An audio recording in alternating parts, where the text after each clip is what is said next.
కొంచెం సేమ్ పోలికలతో ఉన్న మొహం కనపడితే కంగారు పడకండి. Page 1 bottom right.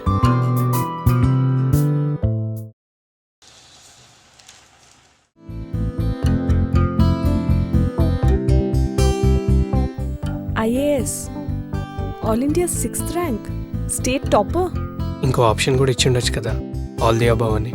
So you are this guy, Raviteja, the self-taught IAS topper whom the whole state is talking about.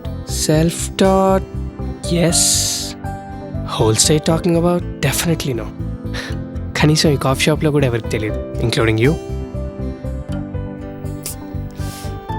I'm sorry. ఇప్పుడు దాకా నేను వాగిందంతా మనసులో పెట్టుకోకండి. అండియా, నిన్ను పడేయాలనుకుంటే పేపర్తోనే వచ్చేవాడిని. నాకున్న పేరు, ఈగో, డిగ్రీ అన్నీ ఆ టేబుల్ దగ్గర వదిలేసి ఎందుకు వచ్చా అనుకున్నావు.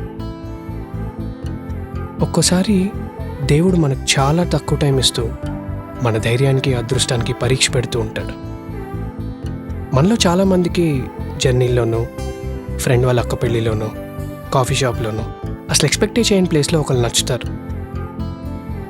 దగ్గరికి వెళ్ళి చెప్పాలనిపిస్తుంది, కానీ మొమాటం, భయం అడ్డొస్తుంది, చెప్పలేము.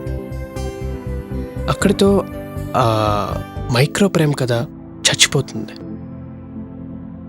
కొద్ది రోజుల తర్వాత మనకెప్పుడు ప్రేమ కావాలనిపించినా అదే రోజు గుర్తొస్తుంది. అప్పుడు అనుకుంటాం, ఆ రోజు ధైర్యంతో ఒక్క అడుగు వేసుంటే ఇష్టమైన వాళ్ళతో జీవితాంతం 7 అడుగులు వేసేవాళ్ళం కదా అని బాధపడతాం. తప్పు చేసామని మనల్ని మనమే తిట్టుకుంటాం. నేనా తప్పు చేయను, అలా అని నిన్ను ఇబ్బంది పెట్టే తప్పు కూడా చేయను. నీకు బాయ్ ఫ్రెండ్ ఉండడం 80s, 90s golden days, love at first sight నమ్మకపోవడం, ప్రతి మాట అబద్ధం అయి ఉండొచ్చు. కానీ నీ చూపులు మాత్రం అబద్ధం కాదు. ఎందుకంటే ఆడవాళ్ళ మాటలు అబద్ధాలేమో కానీ చూపులు మాత్రం కాదు. చిన్నప్పుడు నేను తప్పు చేసినప్పుడు మా అమ్మ నన్ను కోపడుతూ కొట్టడానికి చెయ్యెత్తేది, కానీ ఎప్పుడు కొట్టేది కాదు. ఎందుకంటే నేను తన కళ్ళని అలానే చూస్తూ ఉండేవాడిని. అలా కళ్ళల్లో కళ్ళు పెట్టి చూస్తే నేను దొరికిపోతాను రా అని మా అమ్మ ఎప్పుడు చెప్తూ ఉండేది. నేనంటే నీకు ఇష్టం ఉంది, దాట్స్ మై గట్ ఫీలింగ్. పైకి ఎంత పోసు కొట్టినా వెంటపడ్డం మా వీక్నెస్. అలా అని వెంటపడ్డ ప్రతివాడు వెదవు కాదు. 80s, 90s గోల్డెన్ డేస్ ఇప్పుడు లేవు.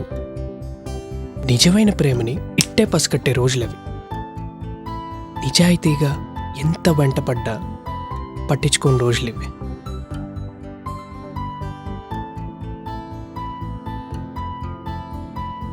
ఇప్పటికీ నీకు బాయ్ ఫ్రెండ్ లేడనే నాకు అనిపిస్తుంది. ఒక్కోసారి నా ఇంట్యూషన్ కూడా తప్పు కావచ్చు. ఒకవేళ ఉంటే హీస్ ఎ లక్కీ గాయ్. ఈ మాట కాబోయే కలెక్టర్ చెప్పాడని చెప్పు.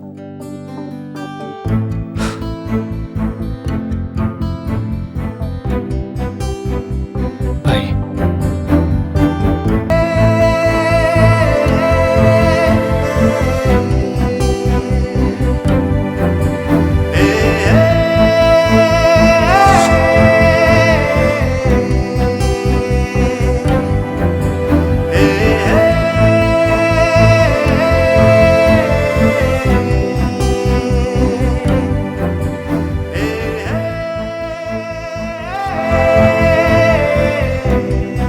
నా బాయ్ ఫ్రెండ్ లక్కీయో కాదో నాకు తెలియదు, కానీ నేను చేసుకునే అమ్మాయి మాత్రం చాలా లక్కీ.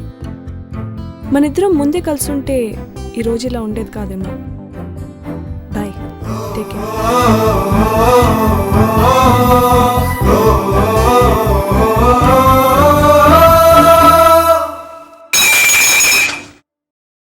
మెటల్ స్పూన్ కింద పడితే పింగాణి కప్ పగిలిన శబ్దం వచ్చిందనుకుంటున్నారా? స్పూన్ పడింది ఫ్లాష్ బ్యాక్లో, కప్ పడింది రియల్ టైంలో. ఓనర్ ఎడమ చేతిలో తుడిచే కర్ర పట్టుకున్నాడు, కుడి చేత్తో సిగరెట్ నోట్లో పెట్టుకున్నాడు. అదే చేత్తో మన రజనీకాంత్ని లోపల పెడదామని తీసుకున్నాడు. అప్పుడే తుడిచిన గచ్చు ఇంకా ఆరకపోవడం, అదే క్షణంలో అతను ఆఖరి పఫ్ లాగడంతో ఒకేసారి కింద అడుగు జారింది, మీద పెదవి కాలింది.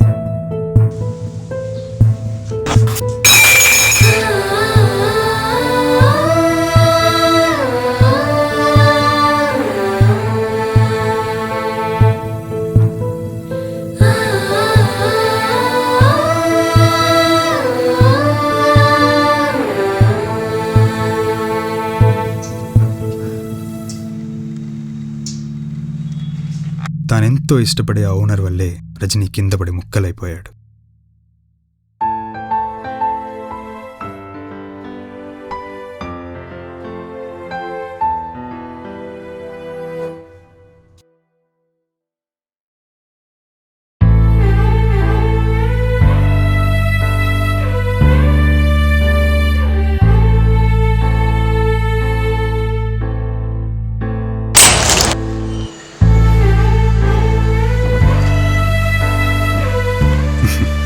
అది వాళ్ళ దృష్టిలో ఒక మామూలు కప్పు కావచ్చు, కానీ మనకు అది పరిగెత్తే పుస్తకం, నడిచే నాటకం. రజనీ చెప్పాల్సిన కథ కోసం ఎంతో మంది ఎదురు చూస్తున్నారు. ప్రేమతో నవ్వుతో మొదలైన ఈ కథ ఇలా బాధతో మధ్యలో ఆగిపోనివ్వను. మనసు ఉండాలే గాని శతకోటి సమస్యలకి అనంతకోటి ఉపాయాలు దొరుకుతాయి.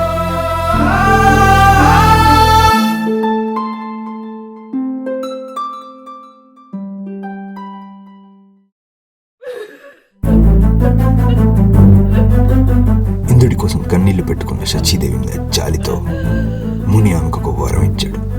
తను ఒక ఆడపిల్ల రూపంలో పుట్టి తన 12వ ఏట ఇంద్రుడిని కలుసుకుంటుంది అని చెప్పాడు. అలాగే పగిలిపోయిన తన భర్తకు ప్రాణం పోస్తుందని, యుగాంతం తర్వాత మళ్ళీ ఇద్దరు స్వర్గంకి చేరుతారని ఆశీర్వదించి వెళ్ళిపోయాడు.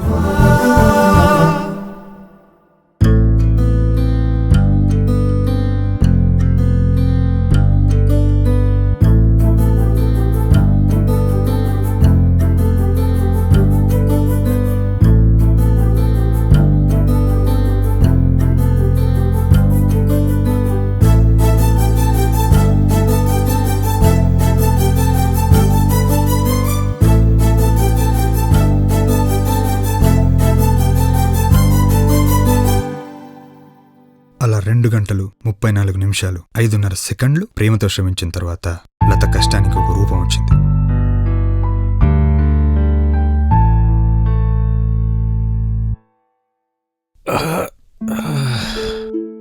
బాడీ అంతా అధోలా ఉంది. ప్రాణం ఒక వారం రోజులు వెకేషన్ కని బయటికి వెళ్ళి తిరిగి వచ్చినట్టుంది. అసలు నేను ఎవరు, ఎక్కడున్నాను? రజనికి ప్రాణమైతే వచ్చింది, కానీ జ్ఞాపకాలు మాత్రం పోయాయి. బాడీలో ఆల్మోస్ట్ అన్ని పాటలు దెబ్బతిని హ్యాండిల్ విరగడం చేత రజనికి ఏ విషయాలు గుర్తుకులేవు. లత, వాళ్ళ ఓనర్, సినిమాలు, తన పేరు రజనీ అని, తాను మనకి ఒక ప్రేమ కథ చెప్తున్నాడని అవి ఏవీ గుర్తుకులేవు. అవి ఎప్పుడొస్తాయో, ఎలా వస్తాయో. ఇక్కడో కథ ఆగిపోయింది, అక్కడో కొత్త కథ మొదలైంది.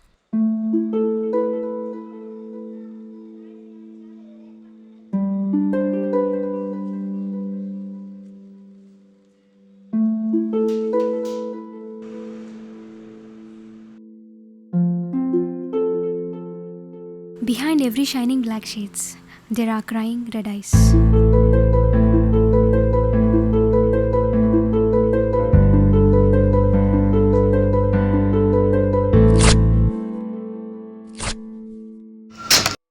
ఈసారి 2వ పోస్ట్ కార్డ్ వచ్చింది.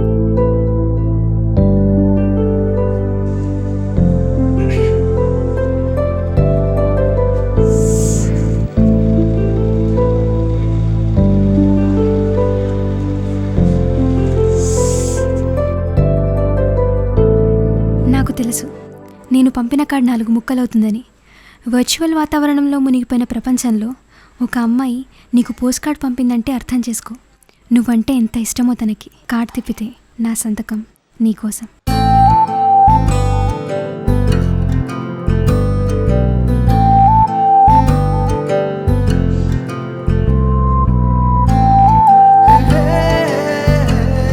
ఈసారి కార్డ్ చించలేదు, కనీసం నలపడానికి కూడా ప్రయత్నించలేదు. ఎందుకో వాడికి తెలీదు, మనకు తెలీదు. ఇక్కడ ఏ మార్పు లేదు. అక్కడ 3వ కార్డ్ కూడా వచ్చింది. బాధపడే కళ్ళని ఇంకో బాధపడే కళ్ళే అర్థం చేసుకుంటాయి. నీ కళ్ళల్లో ఉండే ప్రేమలో పావువంతు ఇవ్వు చాలు. ఈ ప్రపంచాన్ని ఒక అందమైన పెయింటింగ్లా మారుస్తాను ప్లీజ్. అండ్ దేన్నైనా బరువు తెలుసుకోవాలంటే ఎత్తాలి. నువ్వు మాత్రం కార్డ్ తిప్పితే చాలు. 42 కేజీలు నా బరువు నిజంగా.